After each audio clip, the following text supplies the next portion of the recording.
Welcome to Right on Track, a songwriting podcast. Thanks to Tone for tuning in.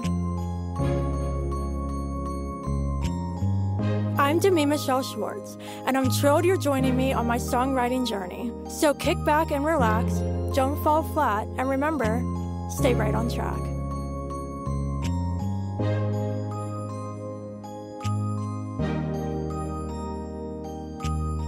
Hey everyone, welcome back to Right on Track. I'm so excited because joining me today is a very special guest. Please welcome Gilad Paz from the Marketable Musician. Hey Gilad.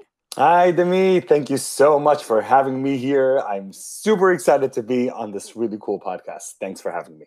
Of course, I'm honored to have you. I'm very excited to get into our conversation today.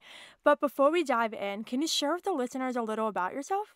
Of course. So my name is Gilad Paz. I am a multi-genre singer, producer.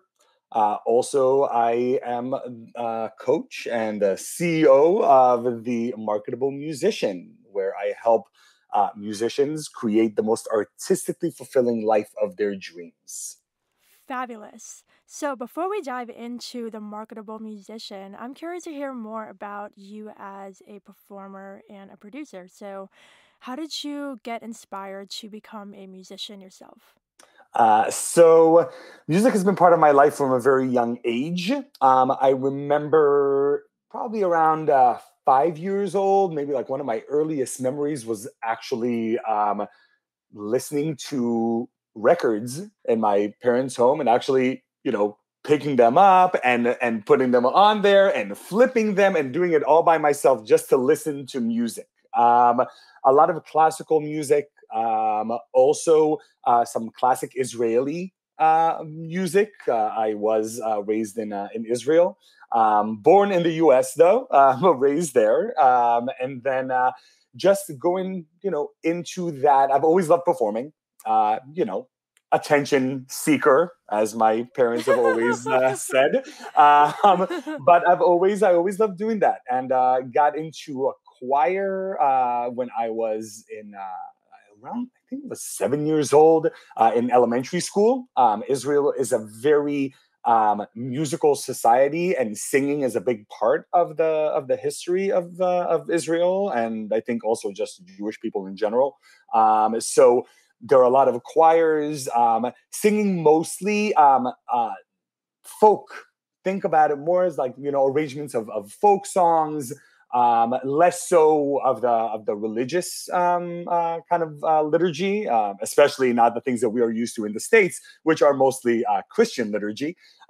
So we were singing, those kind of things. I was, the only boy in the choir, but also got some nice solos. I think my first solo was around 8 years old, in front of the entire school. And I loved it. So moving on from there, I decided to, join some youth. There are kids and youth singing groups in Israel.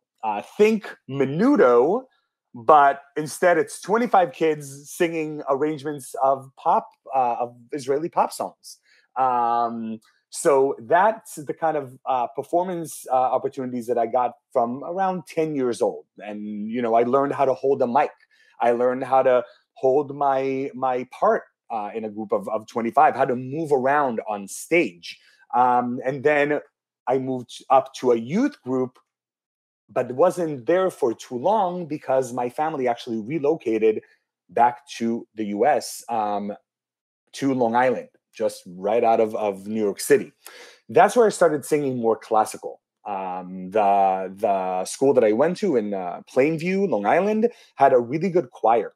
And that's where I started singing more of this more sacred music, a lot of classical composers. This school specifically, if today a lot of the high schools do, really high school musical, a lot of pop arrangements. This specific music director actually brought in some really high level stuff. We were singing Telemann, we were singing Bach, some really, really intricate music for high schoolers. But that really opened me up to this world of classical music. I went back with my family after high school, went back to Israel. We all moved back. And I had about a year and a half before before I was drafted into the Israeli army for my 3-year mandatory service. In those year and a half, I decided to I did a year of contemporary and jazz music school in Israel, a very famous school now called Rimon. And that was a very eye-opening experience because I learned a lot about jazz, which I wasn't really into at the time. And, I've learned some things. But most importantly, I actually learned that I was not going to stay in Israel to make a music career, because realizing that it's such a small pool of audience. When you're singing in Hebrew, your potential audience is around, I would say, around 8 million people. When you sing in English, we're talking about several billion. So after school, going into the army, I lucked out and was able to perform for most of my service. I was in the Armored Corps Entertainment Group of the IDF, the Israeli Defense Forces. Think kind of a USO kind of thing. And we just went from base to base, 5 of us singers, entertaining the troops, going into high schools, performing there. Actually, we got to open up, be warm-up acts for some of really big Israeli bands at the time.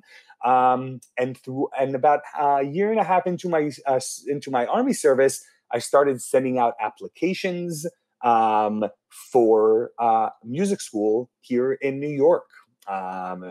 So I said, it's time. I need to get on it. And about 4 months after I got released from the army, I was already in the Aaron Copland School of Music at Queens College, where I decided to go for a classical performance degree, not to be an opera singer per se, but to be the best rock singer I could be. Because the way that I figured growing up, listening to from around 12 years old, listening to some rock music, I was really into Deep Purple and Queen and Led Zeppelin and The Who and all these like really badass high voice singers who are out there rocking. And I'm like, I need to study in order to be like that. Of course, the irony is that most of them never actually studied classical. And technically, I'm probably a little bit more proficient than they were at the time. But that opened me up to the opera world. And I've gone into the opera world, but still was doing other things. So throughout my schooling, while I was studying classical, I was in Pink Floyd tribute band for 3 years. I had my own band that actually came in second in a battle of the bands on the same stage where I used to perform my classical stuff. And that didn't really sit well with some people, but we can talk about that in a bit. And then when I graduated, I was out there. I came to school at 22, so I was already 27 when I graduated from college, and I was like, if I never see academia again, it's gonna be too soon. And I decided to go out and try, my luck in the music world. So I've done everything from concert productions to full-on opera productions, musical theater productions with some opera companies, while still performing with my original rock band for a couple of years until we decided to, disband. Working a lot in the Israeli music realm, using my background to make money and perform, and and creating my own projects as well. In the last several years, I've actually moved away from or moved on from pursuing an opera career because I decided that there were other things that I was more excited about and that were actually paying me more. And I think we're gonna, talk about that too with the Marketable Musician, of course.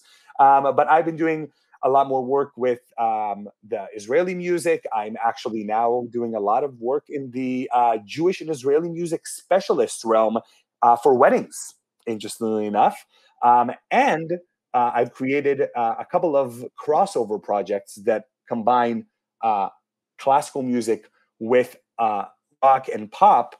Specifically, the one that is happening now, that is my main music outlet, is Voce Nova, which is a duo where we combine the luxury of classical with the excitement of pop and rock music with new arrangements and really cool mashups. And we were actually on America's Got Talent in 2020. So this is kind of the my journey in the music realm up to this point. Fabulous story. Wow, that's fantastic. One of the main things that really jumped out at me was how you mentioned your classical education because you're right, there are so many famous singers who don't have a formal education and much less like classical music education. And I completely agree that having a classical education and performing that kind of music, knowing theory and all those things helps so much as a contemporary artist like me because I went to school for classical music. My degree was I got a BA in music and my focus was in piano. I've played piano since age 10. And so I grew up playing classical pieces and I knew music theory. So when I transitioned into being a songwriter, that helps so much with knowing chord structure and bringing in interesting things that I learned as a music student that I would never have known if I would have just dove into songwriting without any kind of formal education. And so I think that having a background and also being open to so many genres like you are, it opens so many doors. Oh, 100%. I'm so happy to hear that you have a similar trajectory because honestly, I always say this. A friend of mine told me that his old voice teacher in Israel actually used to say this: first, you study classical, then you sing rap. Because once you study the classic, like once you are able to, especially as vocalists, when we are able to have the foundation of healthy singing, we can sing anything without having to worry about frying our voice, about vocal injury, which happens a lot. Especially if you're up on what's been going on Broadway for the last probably 10, 15 years. A lot of these singers don't really last more than 5, 10 years on the stage because I feel there is a lack of classical singing education in this realm, and it's very difficult to sustain this kind of athleticism of singing 8 shows a week without having being grounded in that singing foundation. For sure, 100%. I completely agree.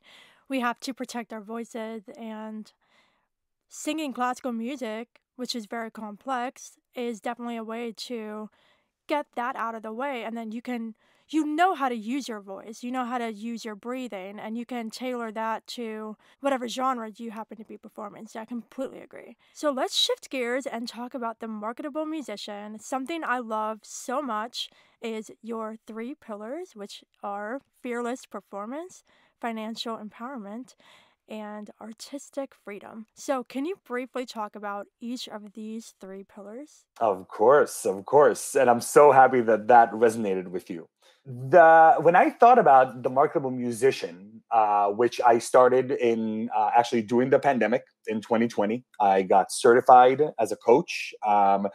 After some very eye-opening experiences that I had in the beginning of the pandemic, I realized that that was a calling to go out and help other musicians create the kind of life that, quite honestly, I've been able to create for myself. I live in Chelsea. I've been living in Chelsea in New York City for the last 12 years. I have been able to create the kind of artistic life that I want, which means more than anything that I can say no to things that I don't want to do, which I truly believe is where things really pick up for us as artists. And be able to really not apologize for being a musician. Um, and for years, I've had conversations with friends and with colleagues in the business about the business, and listening to them, having meaningful conversations about what the business, what the industry is looking like, what we want for ourselves as performers. And with all that, when I decided to get when I was thinking about a remote business that I could do during the pandemic, because and I'll touch on that in a little bit, because my other correlating career, as my good friend Dana Lynn Varga coined, my correlating career also needed me to be in front of people. I decided that I realized that coaching was my calling. And when I thought about the marketable musician, I thought, what are the most important things that have worked for me to create the life that I want? Fearless performance.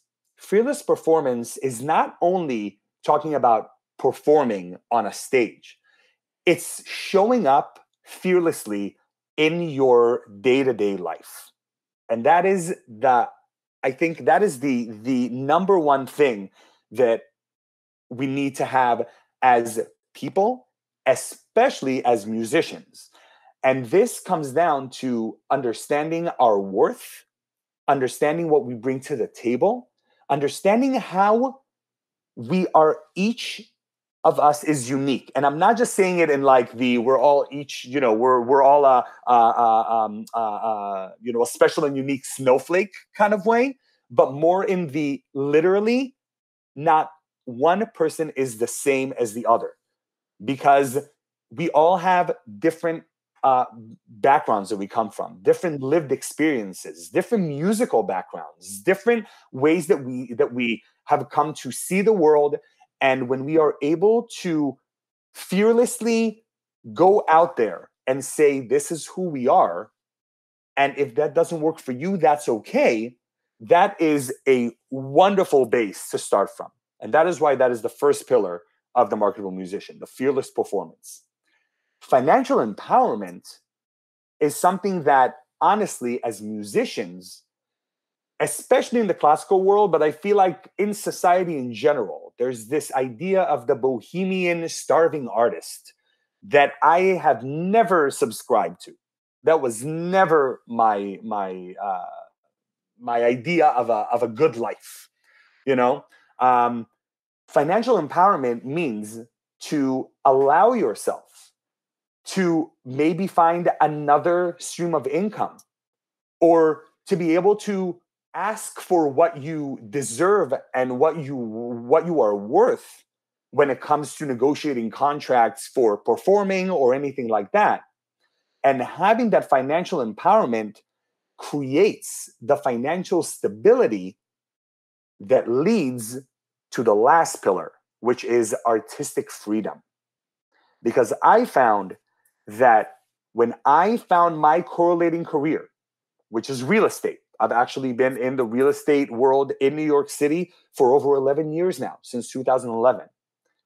Having that financial stability has allowed me to create the artistic life that I've always wanted, because I no longer had to chase after every little paycheck and to take every little gig that was willing to give me a stage if it wasn't something that I really wanted to do. So, fearless performance, financial empowerment, leading to the artistic freedom. Perfect. Fantastic. I absolutely love fearless performance, especially because I think sometimes the hardest thing is starting, and just showing up and doing something is so important. And a perfect example of this is last year, from the end of November into December, I did a 30-minute songwriter class with songwriter Andrea Stolpe, and it was a course where you had an assignment every single day for 30 days. And they were very small assignments that essentially took 30 minutes. And the goal of this was not only to grow as a songwriter and learn tools, but also showing up every single day. And doing that, especially during the holidays, I was like, I want to write at the end of 2021, but I was afraid that I wasn't going to be able to with all the holidays and just winding down at the end of the year. And so during that course made me realize, hey, just showing up and doing something small every day is a step forward. And so Fearless Performance is incredible because it's all about showing up, doing something, and also not being afraid of getting out there and chasing your dreams. So that one especially resonates with me. Yeah. I'm so happy to hear that. And that sounds like a really exciting kind of program. And I love that you allowed yourself to go out and challenge your own limiting belief about being able to do this during the holidays. That is also something that I touch on a lot with my clients, the idea of limiting beliefs and the stories we tell ourselves, you know? And that is it's so exciting to hear this story from you. Just being able to say, you know what, I want to do this. I want to be able to write during the holidays, have things, like add to my portfolio by the end of 2021 and making it happen. That is super exciting for me. And being able to show up really confidently is something that I feel there are so many voices in the music world who tell us to look at others and say, and see them as an example, or look at others and see their success and what can we do with, and how does that compare to us? And I think it's a very problematic message, to say the least, because yes, there are always people that you can look up to, and you can look at or looking at colleagues and peers and seeing what they're doing. But it's how we go about dealing with what we're seeing that makes the difference. And this also goes to fearlessness. The fearlessness of saying, I am me, and I don't believe in competition. And actually, this is something that I truly don't believe in. Like, I don't believe that there is competition because, like I said, understanding that you are unique and being able to say, you know what, I'm looking at this person and they are doing the same thing that I want to do. Where do we take that? Do we take that to the place of jealousy, of jealousy and envy? I know that there are a little bit of a different definition, but saying, I can't believe they're doing this, they're not even as good as me, and blah blah blah blah blah, getting into this like spiral, or saying, wow, that is so exciting that they're doing that. What can I do to get to that place? And that's a huge mindset reframe, which is also something that I do a lot with my clients, about how to look at the world in a way that is inspiring. Because there is this understanding of sometimes we look at someone doing something that we wanted to do and we say, dang it, that's exactly what I want to do. And that's okay. That's our initial gut reaction. But it's the taking the step back from that gut reaction and saying, okay, I had the gut reaction. What is the next thing that I can do that will be healthy, that will be good for me and for my career, that really makes the difference? Absolutely. Yeah, and the thing too is like everybody's path is different. And so I think we can't allow ourselves to focus on others and compare, even though that's something I do from time to time. I think it's just a human reaction. We all do it from time to time. But I think what I've tried to remind myself is one, everybody's path is different. And two, that looking for ways of gaining success and searching for that information out there, there's a lot of misconceptions and straight up nonsense, I feel like, in the industry at times, and how people are telling aspiring songwriters and musicians, this is how you have to be, this is what you have to do, this is the right path, this is how I did it, and therefore you have to do it this way. And I think sometimes it's so hard to like push aside all of that chatter and a lot of times things that aren't valid and just follow your own heart and do what's right for you as an individual. You're not hearing it, but I have a huge smile on my face. I do, because this is exactly what I talk about, and this is one of the main reasons why I created the Marketable Musician. If you go on my website, giladpaz.com, when you go to the coaching side, um, one of the first thing I say in there, you called it nonsense.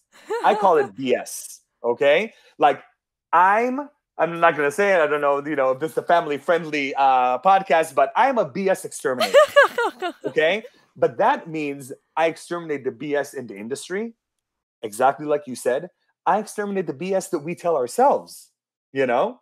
And this is great. And now I understand a lot about why this podcast exists, because your way of looking at things is so right. And I'm not just saying it like, oh, you're doing it my way. No, it's the understanding that you're 100% correct. Everyone's path is different. And you're talking about, oh, do it the way that I did it.